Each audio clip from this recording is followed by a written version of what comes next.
How do you define burnout? Evidence that burnout can affect your immune system. There's sections of the brain which are affected and overutilized when you're burned out, and they link to the hypothalamus-pituitary axis, which is part of the brain that controls some of your hormones.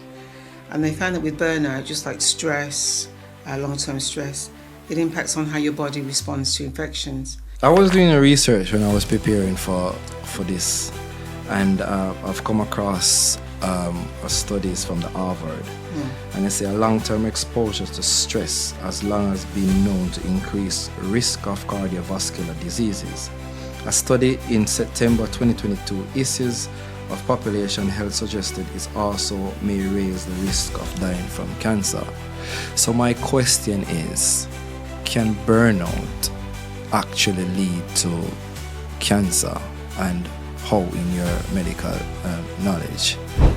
Really, in this country, you should be working perhaps ideally no more than 40 hours a week. You know, we have this working time directive. Sometimes we feel under pressure to take on extra work, and that's when we start to push ourselves to our limit, you know? Yeah.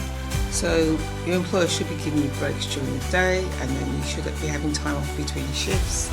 And they should ideally not work more than a certain number of hours a week. But I know how it is sometimes, whether it's pressures from the workplace because they're short-staffed, or financial pressures, people can push themselves a bit too far. Okay. How can we identify the signs and the symptoms of sepsis? Okay. Or the hidden killer sometimes, because it's those symptoms, as you say, you want to just brush them to one side and think, I'll deal with that tomorrow, you know, I'm not going to worry about it right now.